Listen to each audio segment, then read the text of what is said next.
Okay, Hania, we're continuing on with Stephen King's The Shining, and we're continuing in chapter 6. It's called Night Thoughts. Love was over, and her man was sleeping beside her. Now, moving away from her consciousness, she wondered how many beds she had slept in with this man beside her. They had met in college, and that had been less than 3 months after her mother drove her from the house, told her never to come back, that if she wanted to go somewhere, she could go to her father since she had been responsible for the divorce. That had been in 1970. So long ago? A semester later, they had moved in together, had found jobs for the summer, and had kept the apartment when their senior year began. That fall, she had finally managed to break from her mother. Jack had helped her. She wants to keep beating you, Jack had said. The more times you phone her, the more times you crawl back begging forgiveness, the more she can beat you with your father. It's good for her, Wendy, because she can go on making believe it was your fault. But it's not good for you. They had talked it over and over again that year. Jack, sitting up with the covers pulled around his waist, a cigarette burning between his fingers, looking her in the eye. He had a half-humorous, half-scowling way of doing that. Telling her, "She told you never to come back, right? Never to darken her door again, right? Then why doesn't she hang up the phone when she knows it's you? Why does she only tell you that you can't come in if I'm with you? Because she thinks I might cramp her style a little bit. She wants to keep putting the thumbscrews right to you, baby. You're a fool if you keep letting her do it. She told you never to come back, so why don't you take her at her word? Give it a rest." And at last she'd seen it his way. It had been Jack's idea to separate for a while, to get perspective on the relationship, he said. She had been afraid he had become interested in someone else. Later, she found it wasn't so. They were together again in the spring, and he asked her if she had been to see her father. She had jumped as if he'd struck her with a quirt. "How did you know that?" "The shadow knows." "Have you been spying on me?" And his impatient laughter, which had always made her feel so awkward, as if she were 8 and he was able to see her motivations more clearly than she. "You needed time, Wendy." "For what?" "I guess, to see which one of us you wanted to marry." "Jack, what are you saying?" "I think I'm proposing marriage." The wedding. Her father had been there. Her mother had not been. She discovered she could live with that if she had Jack. Then Danny had come, her fine son. That had been the best year. After Danny was born, Jack had gotten her a job typing for half a dozen English department professors. Quizzes, exams, class syllabi, study notes, reading lists. She ended up typing a novel for one of them, a novel that never got published, much to Jack's very irreverent and very private glee. The job was good for 40 a week, and skyrocketed all the way up to 60 during the 2 months she spent typing the unsuccessful novel. They had their first car, a 5-year-old Buick with a baby seat in the middle. Bright, upwardly mobile young marrieds. Danny forced a reconciliation between her and her mother. A reconciliation that was always tense and never happy, but a reconciliation all the same. When she took Danny to the house, she went without Jack. And she didn't tell Jack that her mother always remade Danny's diapers, frowned over his formula, could always spot the accusatory first signs of a rash on the baby's bottom, or privates.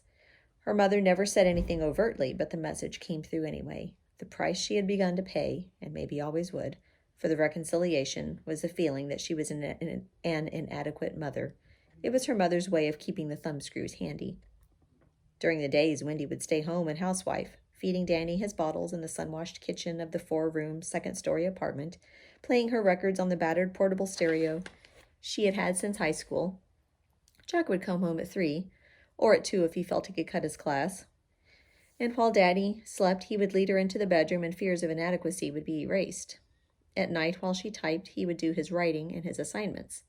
In those days, she sometimes came out of the bedroom where the typewriter was to find both of them asleep on the studio couch, Jack wearing nothing but his underpants, Danny sprawled comfortably on her husband's chest with his thumb in his mouth. She would put Danny in his crib, then read whatever Jack had written that night before waking him up enough to come to bed. In those days, Jack's drinking had still been well in hand. On Saturday nights, a bunch of his fellow students would drop over, and there would be a case of beer and discussions in which she seldom took part because her field had been sociology and his was English. Arguments over whether Pepe's diaries were literature or history, discussions of Charles Olson's poetry, sometimes the reading of works in progress, those and 100 others. No, 1,000. She felt no real urge to take part. It was enough to sit in her rocking chair beside Jack, who sat cross-legged on the floor, one hand holding a beer, the other gently cupping her calf or braceleting her ankle. The competition at UNH had been fierce, and Jack carried an extra burden in his writing. He put in at least an hour in it every night. It was his routine. The Saturday sessions were necessary therapy. They let something out of him that might otherwise have swelled and swelled until he burst. At the end of his grad work, he had landed the job at Stovington, mostly on the strength of his stories. 4 of them published at that time, one of them an Esquire. She remembered that day clearly enough. It would take more than 3 years to forget it. She had almost thrown the envelope away, thinking it was a subscription offer. Opening it, she had found instead it was a letter saying that Esquire would like to use Jack's story concerning the black holes early the following year. They would pay $900, not on publication, but on acceptance. That was nearly half a year's take typing papers, and she had flown to the telephone, leaving Danny in his high chair to goggle comically after her, his face lathered with creamed peas and beef puree. Jack had arrived from the university 45 minutes later, the Buick weighted down with 7 friends and a keg of beer. After a ceremonial toast, Wendy always had a glass, though she ordinarily had no taste for beer, Jack had signed the acceptance letter, put it in the return envelope, and went down the block to drop it in the letterbox. When he came back, he stood gravely in the door and said, "Veni, vidi, vici." There were cheers and applause. When the keg was empty at 11 that night, Jack and the only 2 others who were still ambulatory went on to hit a few bars. She had gotten him aside in the downstairs hallway. The other 2 were already out in the car, drunkenly singing the New Hampshire fight song. Jack was down on one knee, owlishly fumbling with the lacings of his moccasins. "Jack," she said, "you shouldn't. You can't even tie your shoes, let alone drive." He stood up and put his hands calmly on her shoulders. "Tonight I could fly to the moon if I wanted to." "No," she said, "not for all the Esquire stories in the world." "I'll come home early." But he hadn't been home until 4 in the morning, stumbling and mumbling his way up the stairs, waking Danny up when he came in. He had tried to soothe the baby and dropped him on the floor. Wendy had rushed out, thinking of what her mother would think if she saw the bruise before she thought of anything else. God help her, God help them both, and then picked Danny up, sat in the rocking chair with him, soothed him. She had been thinking of her mother for most of the 5 hours Jack had been gone. Her mother's prophecy that Jack would never come to anything. "Big ideas," her mother had said. "Sure, the welfare lines are full of educated fools with big ideas." Did the Esquire story make her mother wrong or right? "Winifred, you're not holding that baby right. Give him to me." And was she not holding her husband right? Why else would he take his joy out of the house? A helpless kind of terror had risen up in her, and it never occurred to her that he had gone out for reasons that had nothing to do with her. "Congratulations," she said, rocking Danny. He was almost asleep again. "Maybe you gave him a concussion." "It's just a bruise." He sounded sulky, wanting to be repentant, a little boy. For an instant she hated him. "Maybe," she said tightly, "maybe not." She heard so much of her mother talking to her departed father in her own voice, that she was sickened and afraid. "Like mother, like daughter," Jack muttered. "Go to bed," she cried, her fear coming out, sounding like anger. "Go to bed, you're drunk." "Don't tell me what to do." "Jack, please, we shouldn't. There were no words. "Don't tell me what to do," he repeated sullenly, and then went into the bedroom. She was left alone in the rocking chair with Danny, who was sleeping again. 5 minutes later, Jack's snores came floating out to the living room. That had been the first night she had slept on the couch. Now she turned restlessly on the bed, already dozing. Her mind, freed of any linear order by encroaching sleep, floated past the first year at Stovington, past the steadily worsening times that had reached low ebb when her husband had broken Danny's arm, to that morning in the breakfast nook. Danny outside playing trucks in the sand pile, his arm still in the cast. Jack sitting at the table, pallid and grizzled, a cigarette jittering between his fingers. She had decided to ask him for a divorce. She had pondered the question from 100 different angles, had been pondering it, in fact, for the 6 months before the broken arm. She told herself she would have made the decision long ago if it hadn't been for Danny, but not even that was necessarily true. She dreamed on the long nights when Jack was out, and her dreams were always of her mother's face and of her own wedding. "Who giveth this woman?" Her father standing in his best suit, which was none too good. He was a traveling salesman for a line of canned goods that even then was going broke. And his tired face, how old he looked, how pale. "I do." Even before the accident, if you could call it an accident, she had not been able to bring it all the way out, to admit that her marriage was a lopsided defeat. She had waited, dumbly hoping that a miracle would occur, and Jack would see what was happening, not only to him, but to her. But there had been no slowdown. A drink before going off to the academy, 2 or 3 beers with lunch at the Stovington house, 3 or 4 martinis before dinner, 5 or 6 more while grading papers. The weekends were worse. The nights out with Al Shockley were worse still. She had never dreamed there could be so much pain in a life where there was nothing physically wrong. She hurt all the time. How much of it was her fault? That question haunted her. She felt like her mother, like her father. Sometimes when she felt like herself, she wondered what it would be like for Danny, and she dreaded the day when he grew old enough to lay blame. And she wondered where they would go. She had no doubt her mother would take her in, and no doubt that after half a year of watching her diapers remade, Danny's meals recooked and or redistributed, of coming home to find his clothes changed or his hair cut or the books her mother found unsuitable spirited away to some limbo in the attic, after half a year of that she would have a complete nervous breakdown. And her mother would pat her hand and say comfortingly, "Although it's not your fault, it's all your own fault. You were never ready. You showed your true colors when you came between your father and me." My father, Danny's father, mine, his. Who giveth this woman? I do. Dead of a heart attack 6 months later. The night before that morning she had lain awake almost until he came in, thinking, coming to her decision. The divorce was necessary, she told herself. Her mother and father didn't belong in the decision, neither did her feelings of guilt over their marriage, nor her feelings of inadequacy over her own.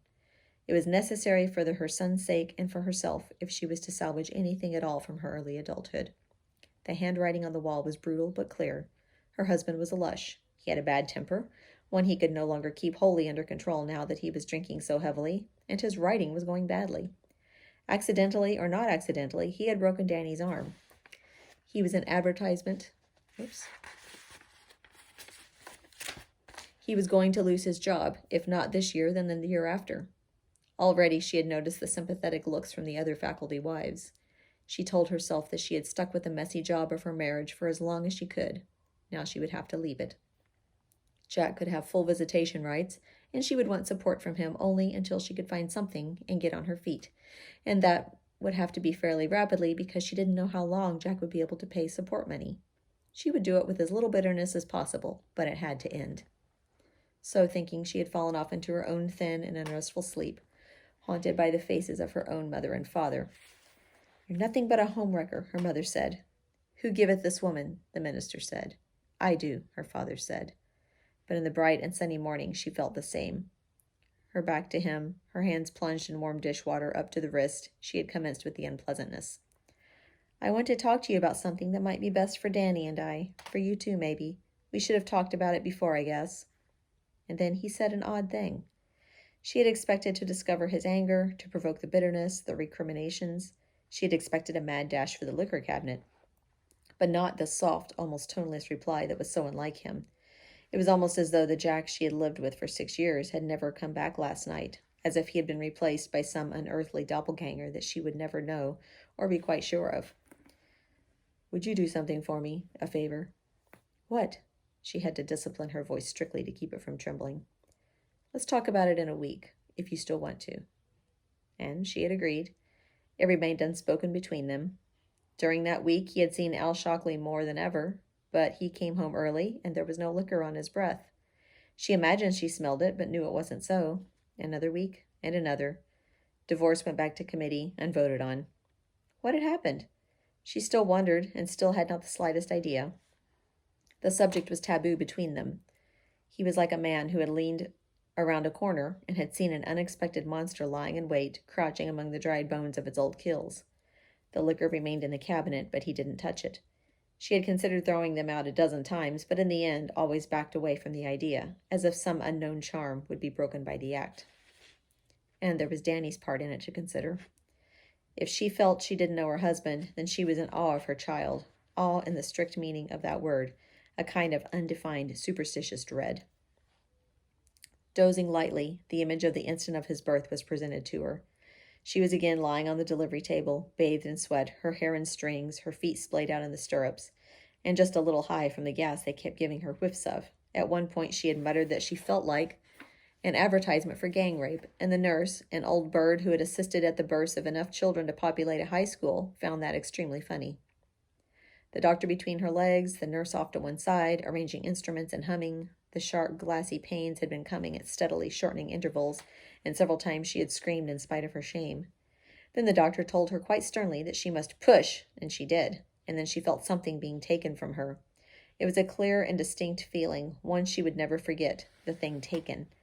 Then the doctor held her son up by the legs. She had seen his tiny sex and known he was a boy immediately. And as the doctor groped for the air mask, she had seen something else, something so horrible that she found the strength to scream again after she had thought all screams were used up. "He has no face!" But of course there had been a face. Danny's own sweet face, and the caul that had covered it at birth now resided in the small jar which she had kept, almost shamefully.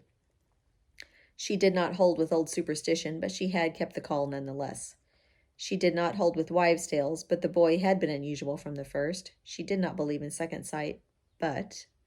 Did Daddy have an accident? I dreamed Daddy had an accident. Something had changed him. She didn't believe it was just her getting ready to ask for a divorce that had done it. Something had happened before that morning. Something that had happened while she slept uneasily. Al Shockley said nothing had happened, nothing at all, but he had averted his eyes when he said it, and if you believed faculty gossip, Al had also climbed aboard the fabled wagon. Did Daddy have an accident? Maybe a chance collision with fate, surely nothing much more concrete. She had read that day's paper and the next day's with a closer eye than usual, but she saw nothing she could connect with Jack. God help her, she had been looking for a hit-and-run accident or a barroom brawl that had resulted in serious injuries, or, who knew, who wanted to. But no policeman came to call, either to ask questions or with a warrant empowering him to take paint scrapings from the VW's bumpers. Nothing. Only her husband's 180-degree change and her son's sleepy question on wakening. Did Daddy have an accident? I dreamed. She had stuck with Jack more for Danny's sake than she would admit in her waking hours, but now, sleeping lightly, she could admit it.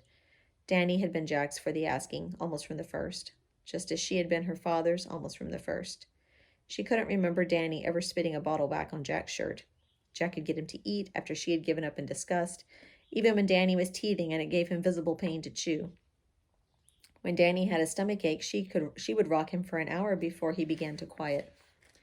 Jack had only to pick him up, walk twice around the room with him, and Danny would be asleep on Jack's shoulder, his thumb securely corked in his mouth. He hadn't minded changing diapers, even those he called the special deliveries. He sat with Danny for hours on end, bouncing him on his lap, playing finger games with him, making faces at him while Danny poked at his nose and then collapsed with the giggles. He made formulas and administered them faultlessly, getting up every last burp afterward.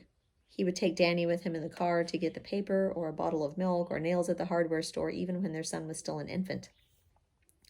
He had taken Danny to a Stovington Keene soccer match when Danny was only 6 months old, and Danny had sat motionlessly on his father's lap through the whole game, wrapped in a blanket, a small Stovington pennant clutched in one chubby fist. He loved his mother, but he was his father's boy. And hadn't she felt, time and time again, her son's wordless opposition to the whole idea of divorce? She would be thinking about it in the kitchen, turning it over in her mind as she turned the potatoes for supper over in her hands for the peeler's blade. And she would turn around and see him sitting cross-legged in a kitchen chair, looking at her with eyes that seemed both frightened and accusatory. Walking with him in the park, he would suddenly seize both her hands and say, almost demand, "Do you love me? Do you love Daddy?" And confused, she would nod and say, "Of course I do, honey."